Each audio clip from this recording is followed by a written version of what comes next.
Hi everyone, and welcome back to Medieval Dynasty, the Oxbow Map, for the next episode in this series. This is the last video of the weekend, so thank you for all those who have been watching before on the other games that I've been providing content with. So, at the last video on this, we had only just kind of started off in Oxbow, and there was a few kind of buildings on the other side of this river. So we'll just walk across here a minute, just to kind of show where we were at the top point. We've still got the farmland.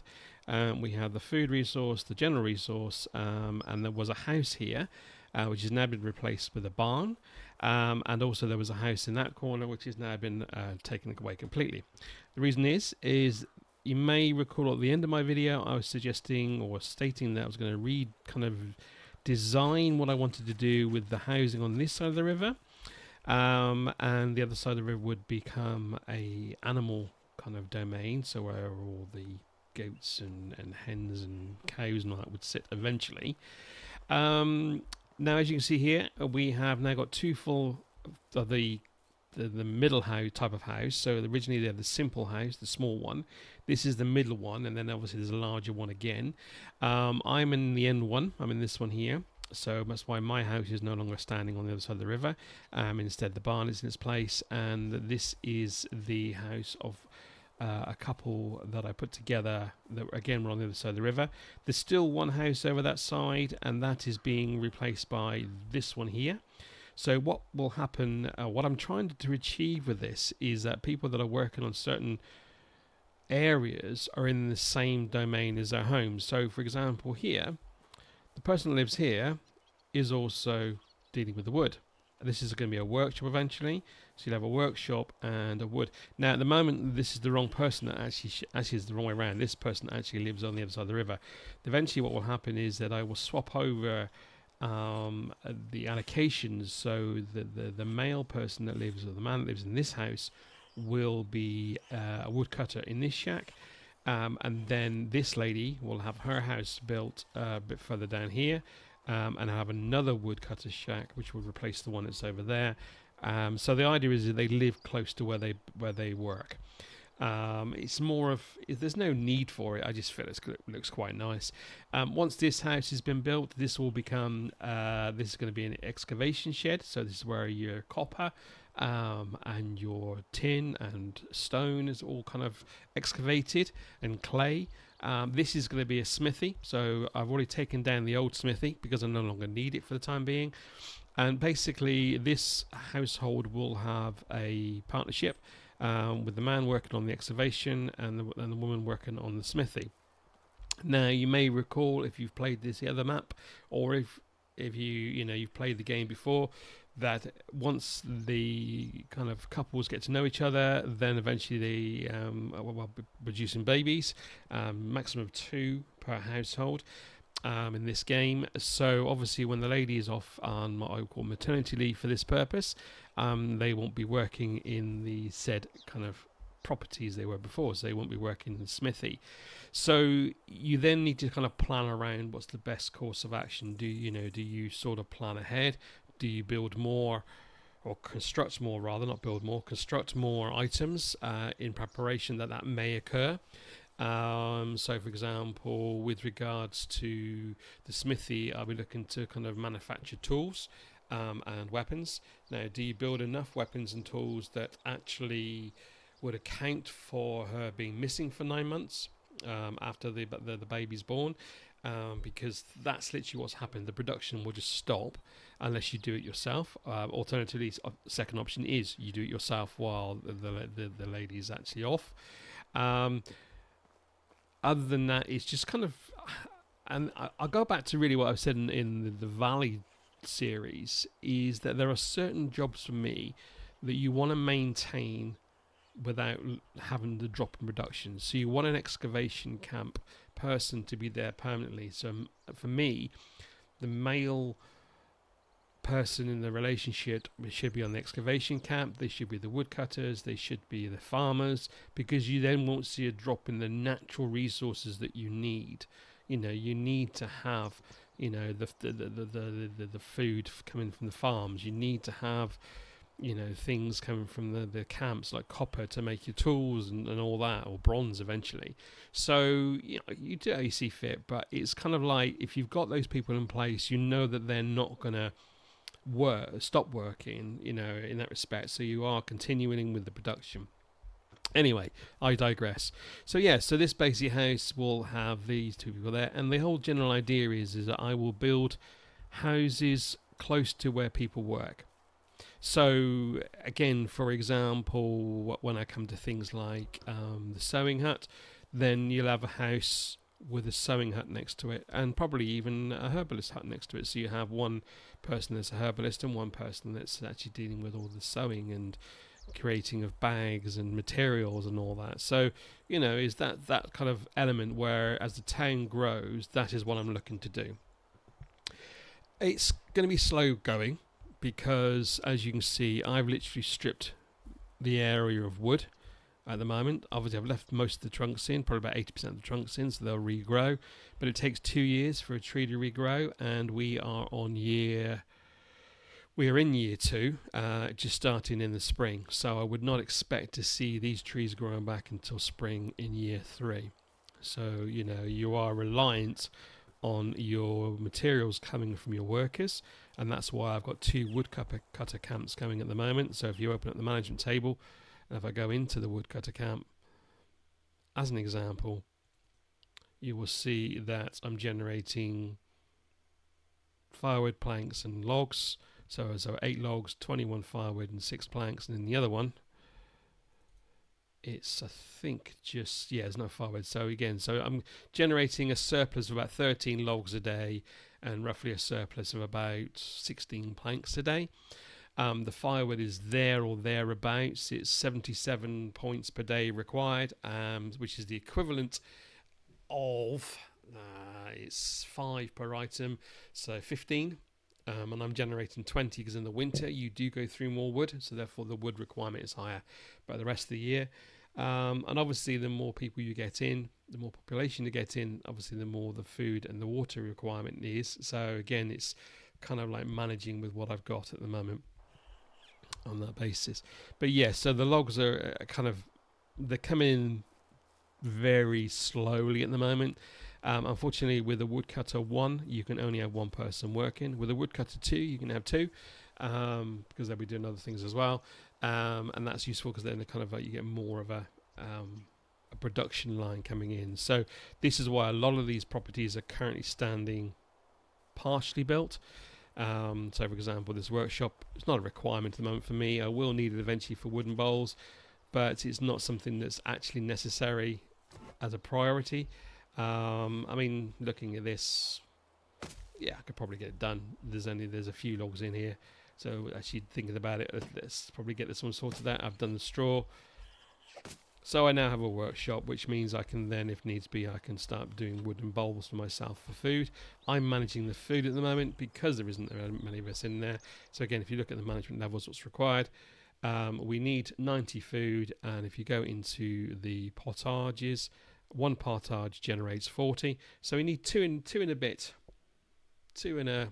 a quarter potages a day. I'm getting more than enough meat coming in, and I'm managing the farm as well at the moment with cabbages. So this is the only thing that's being eaten, and obviously the water for the water side of things. So actually, I've got more than enough to keep myself going. If you say every quarter, that works out approximately, where are we saying, 270 on a quarter, which is roughly about 7, and I've got 12 in stock at the moment, and I've got cabbages coming out in the summer because I planted them already, so I've got plenty of cabbages coming out in the summer, on that basis. So that's pretty much what my thoughts were in regards to the design of this place, is to try and this time build the houses close to where people are working. There will be a central area somewhere probably over around about here, and this will be like where things like the kitchen will be. So there'll be a food resource tent here, there will be an ordinary resource shed here as well, and eventually they'll have like market traders surrounding it. You have your tavern in the long term, and this will probably all be around this area. You'll have a meeting area, so it's, campfires and all that will all be around this sort of location. That's my plan, and then the town will build itself around. The viewpoint eventually will be is that probably my extent of the town will go as far as where those trees are, and that's where I'll start building the palisades, ramparts, when I get to unlock them, and things like that, and all along the river here. So basically, the other side of the river won't be. It'll be. I'll put a bridge in there so you can get across the other side of the bridge. But to be honest, I'm not really that in any hurry. For I know for a fact that there's a couple of bears over there, and there's also some wolves. I think the wolves are somewhere around here, that sort of area. I know I went exploring for some wood the other day, and I know I saw a couple of bears up at the top there. So I'm not in any hurry to go any further that direction. So that's pretty much where we're at the moment in regards to my design. As with anything we do, I'll be interested to hear what you're kind of what you're planning, how you're designing your town, whereabouts you're at the moment, if you've further ahead than me on the Oxbow, or if you've just started, because you've obviously seen my content and you want to see how you do it yourself. It'd be interesting to see how you're building up your town and how you plan to design your town. That's the way I look at it anyway. So let's see what we can do now while we're here.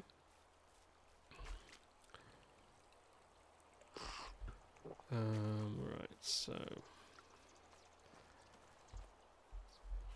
one other thing while I remember, I think this is the one that's gonna, oh no, it's still okay. I think it might be back down here then. Okay, now you may recall they had an update where your resource shed, within a certain distance, you would be able to construct buildings, taking the resources from directly from the resource shed without you having to carry them. It looks like this is the distance apart, because I can build an excavation shed from here, and that's within range. But if you look at the roof, it goes around here, so I think I cannot take a log from the resource shed for the smithy. So it would suggest that this is how far from your shed that you would need to be to start building things. So this may be a situation where I may have to start kind of building another resource shed over here. So something like about around this sort of area, with the view that if I want to build in this corner, this is where the resource shed's going to have to sit. So probably somewhere around about here. And then I'll be able to kind of build all the way around in this corner, and probably maybe as far as about, well, probably in line with those tree trunks are, possibly. Yeah, maybe in line with that. So yeah, this is something I'm going to have to consider, because obviously by building a resource shed so far away from the actual resource shed that's in place, you have to transport the materials yourself, which is a bit unfortunate, but it has to be done. There's nothing you can do about that. So it'll pan itself out in one way or another. But I think if I build it here, it's too close. Although it's in line, or it's in the range of this one, it's too far away from the corner. That's my gut feeling. I think if we go, I don't know, let's just say for argument's sake, we'll try and count the number of steps from one to the other. So let's just go from this corner. This corner is the furthest. So 1, 2, 3, 4, 5, 6, 7, 8, 9, 10, 11, 12, 13, 14, 15, 16, 17, 18, 19, 20, 21, 22, 27, 28. So about 30 steps away, just give or take, 28 to 30. So if I then go back again over here,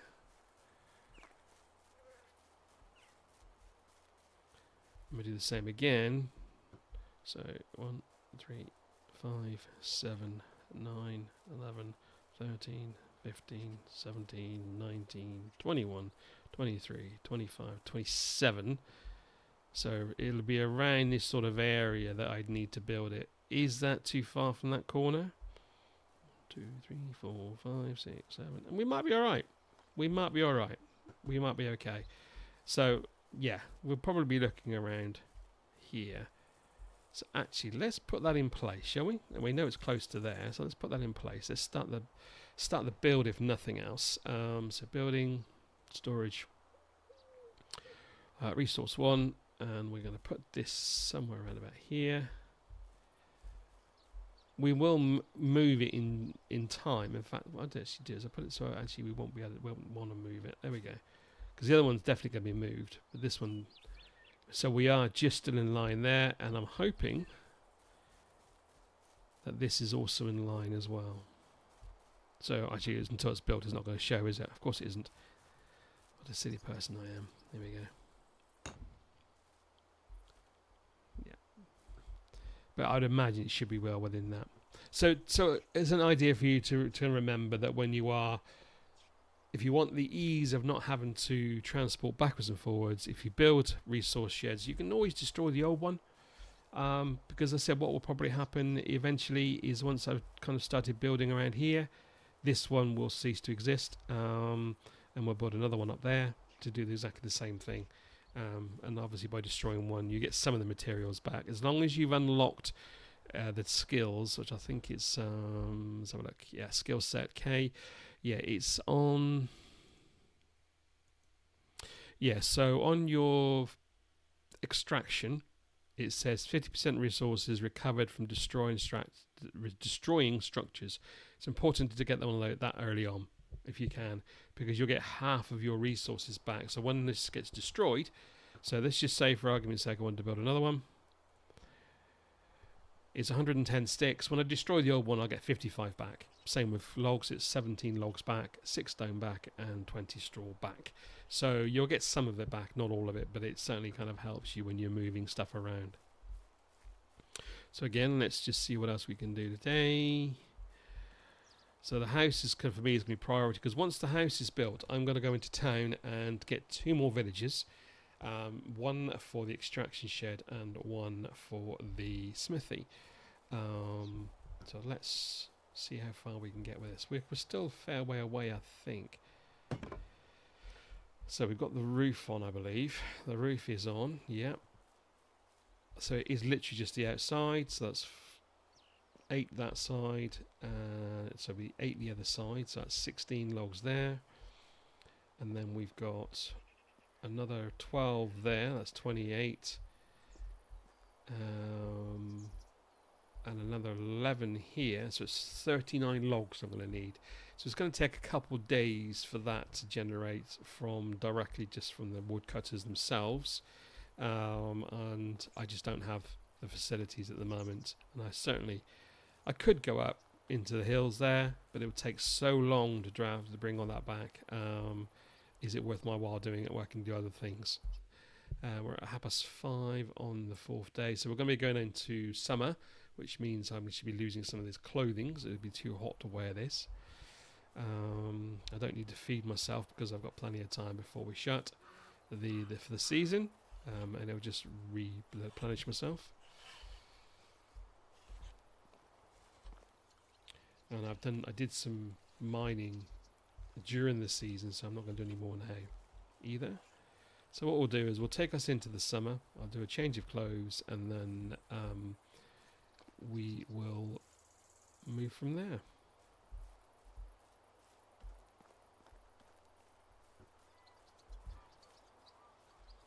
What I remember, because I've nearly forgotten actually, this stream doesn't generate any fish. So if you are looking to build a fisherman's hut, no point. There's no fish around here. In fact, if you go onto your map and you put your filters in place, obviously it only shows what you've kind of come across so far. So although I've seen that there are some bears up here and some wolves, neither of which have actually kind of been officially, there's the wolf there, officially noted that there exists, but the bear is around here. So I know it definitely exists. But you can see also when here, you can see the fish signs. That's because I've come across some fish. So that's pike. And then you've got other types you've got 3 types of fish. You've got the roach, the perch, and the pike. So these 3 are roach. This is a pike, which gives you more fish. But you can see I've been working around this area. This is where the waterfall is. And there is no sign of any fish at all. So there's no point putting a fisherman's hut in.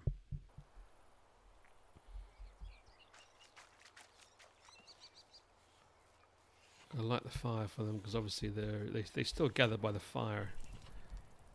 And again, if you haven't played the game before, with regards to campfires, there are 3 types of campfire. There is a temporary one, which lasts 1 day.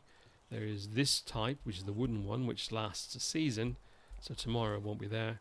And then there is a stone one, which is permanent, so it never goes away. And I'd forgotten I set a trap. So let's collect what's in the trap. This was something I'd forgotten a long ago. It's armed again. I put that trap in a long time ago. So I'm going to put the food into the food resource.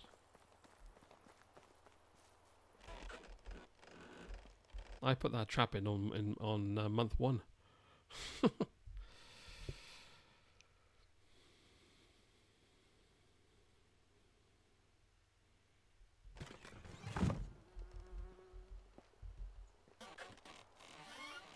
So the workers are finished for the day. They're heading home. I'm going to put eventually I'm going to put a bridge across here. Once I've been able to unlock the bridges, so a bridge will come across either here, or either in between these two, or in between these two. I'm going to put another bridge across, so people will walk away, so people can then saves having to go across the bridge at the end. It's close to 7 o'clock now. Another half an hour yet, so we're nearly there. So again, although I've put this in place, there's only one person that's probably going to use this, and that's the person that lives in this house over here. Yeah, small house.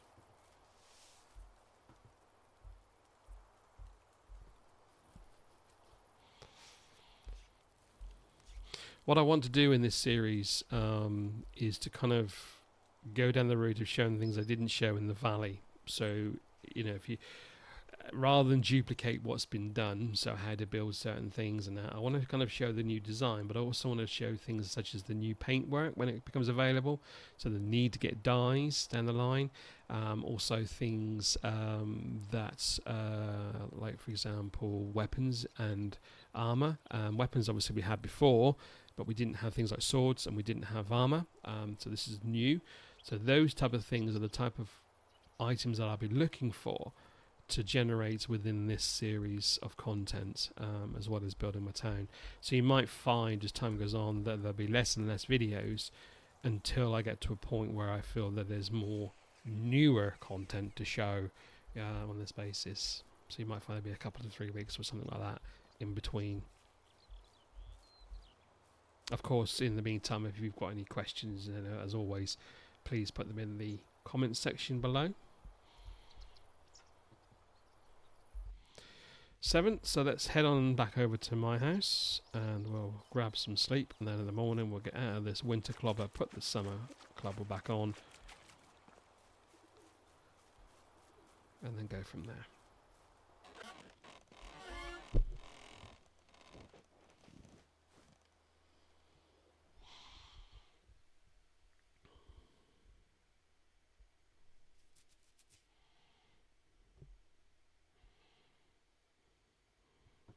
So, oh lovely, not a very good start there. A sudden fierce storm struck your village at night, damaging some of the buildings. Thankfully nobody was hurt. Time to assess and plan necessary repairs. 8 buildings got damaged.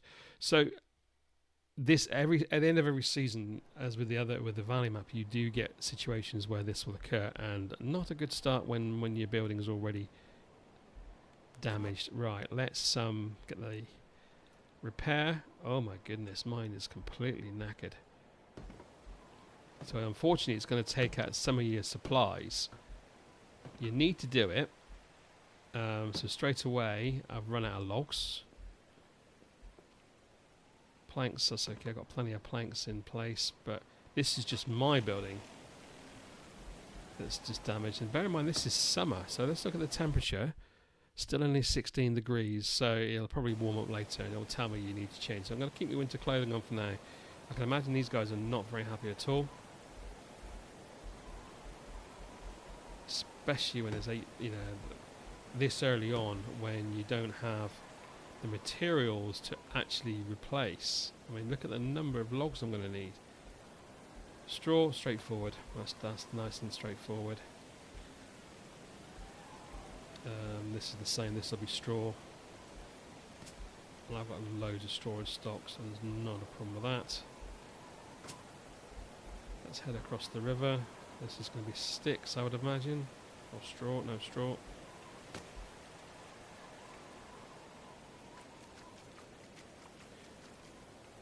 Oh, and also to let you know how you can also see on the management screen, if you look on the buildings, you'll see loads of alerts.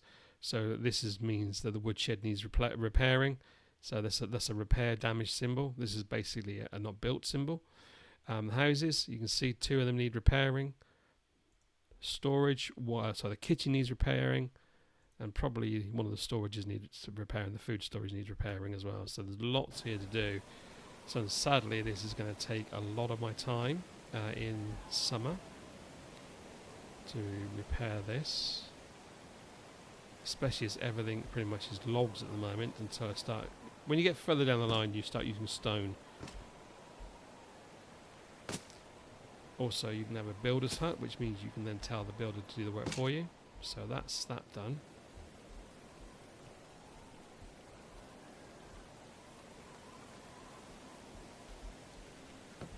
It's missing the log there.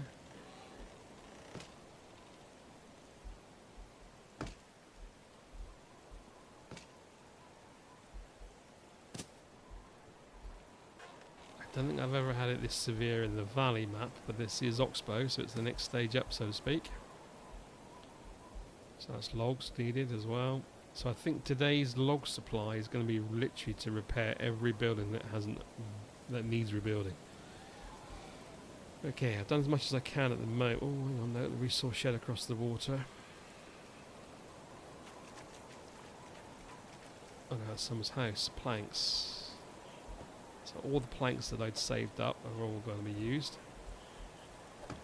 Those planks were going to be used for the next house. Okay. So I've done what I can with that. So once the logs have generated, we'll start go. I'll finish that off screen.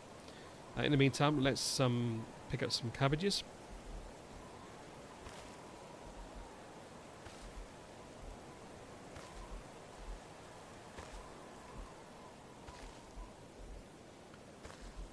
And what I'm going to do with these cabbages, I'm going to go straight to the kitchen and start making some pottage. I think I've got as much as I can probably get. This is probably the last one. Yeah, that's fine. So go straight to the kitchen and make up some pottage. I don't know if I've got enough bowls, that's the only problem I might find.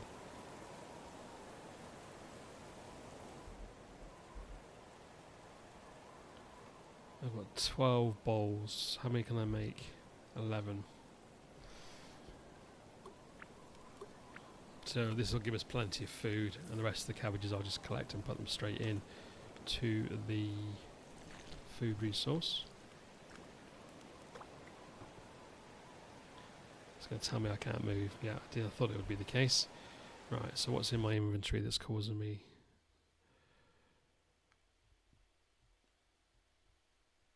Yeah, so that's going to be... I'm just over...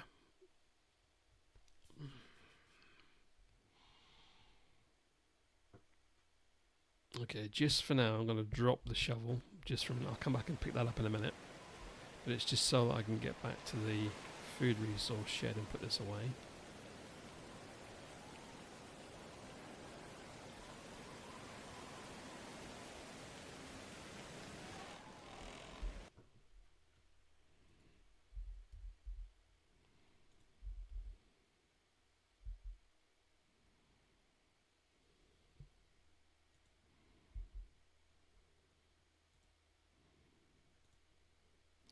Right, that one's 25%, which means it's no longer any good to be eaten. So we'll take that. I'll keep that in my pot. Actually, I'll take 2 back for me. Take 2 of the lower ones.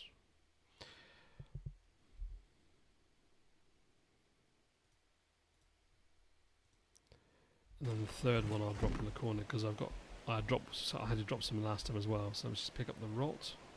There's a load of rot in here. Wooden bowl.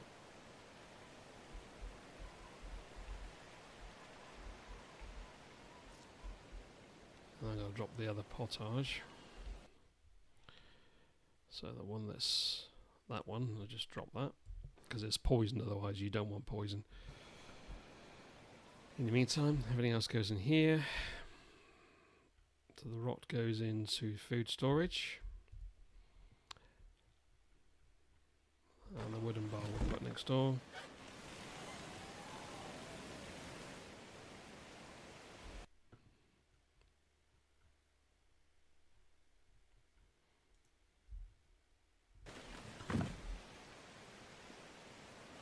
Let's get the rest of the cabbages.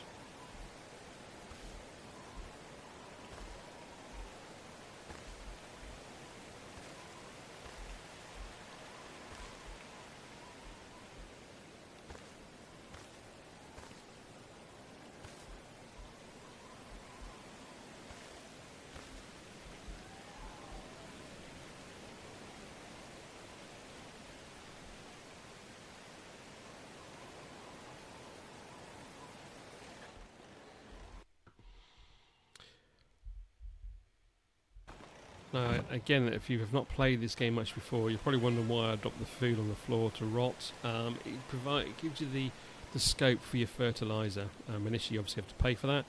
Once you've got your barn up and running and you've got your rot in place, eventually it will come from the manure, but in the meantime, you just use the rot that we've got from the shed. And that's your first, so it's going to produce, so 480 rot is going to produce 48 fertiliser. And I've got 2 plots of 12 at the moment, so it's 24. And I've also got fertiliser in place anyway. That's good. I'm going to put them...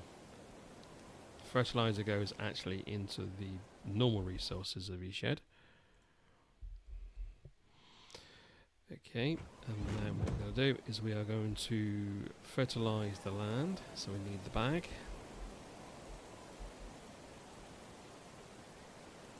And again, remember the fertiliser is taken directly from the resource shed, so I don't have to carry it. Otherwise, it's quite heavy.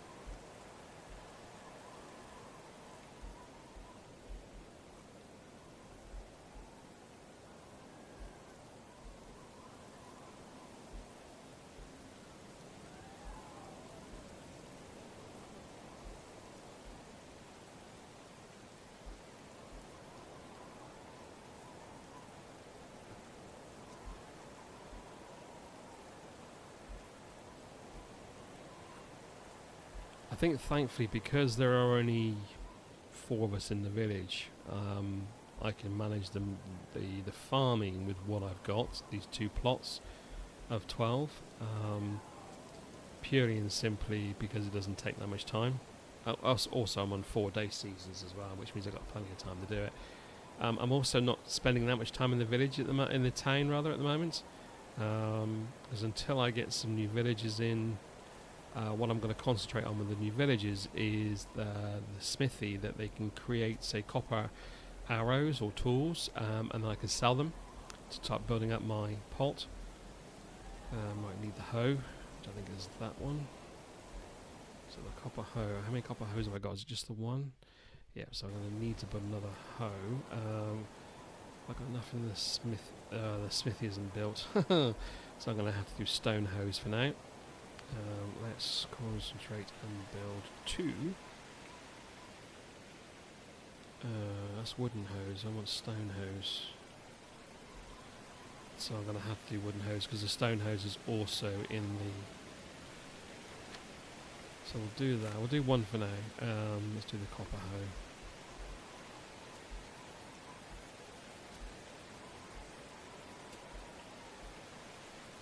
Thanks, we only got to do the hoeing once. After I've set up the field originally, I got to do the hoeing once.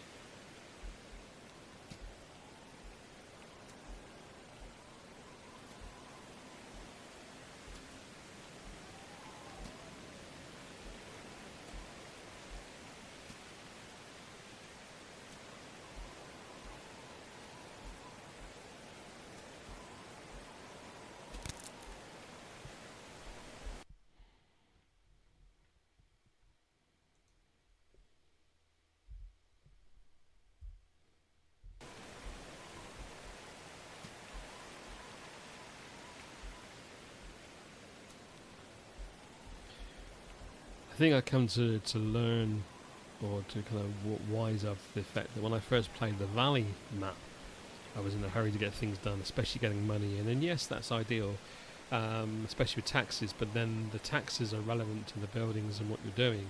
If you're not doing that much, your taxes aren't that high, and you can sell a fair bit quite quickly to do what you need. Right, bag again, and this time for seed, and I only have got cabbage seeds, so that's all I need to do. Cabbage seeds, 69 cabbage seeds. So you can see here on the top I could have planted beetroot, which will be available in the autumn.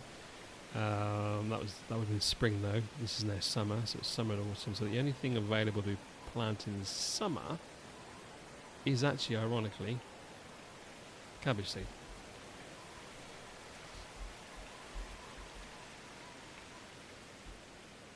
But again, anybody that's seen my tour on the Valley map will see that I had something like 24 fields, each 8 by 8 I think it was, and virtually all the vegetables and fruits, well not fruits but vegetables definitely were planted over a scheduled given 12-month period. So one farmer would have 2 fields that were being planted in spring, and then obviously harvested in either summer or autumn, and then another 2 fields in autumn to be harvested in the following spring. So you can spread out their schedule.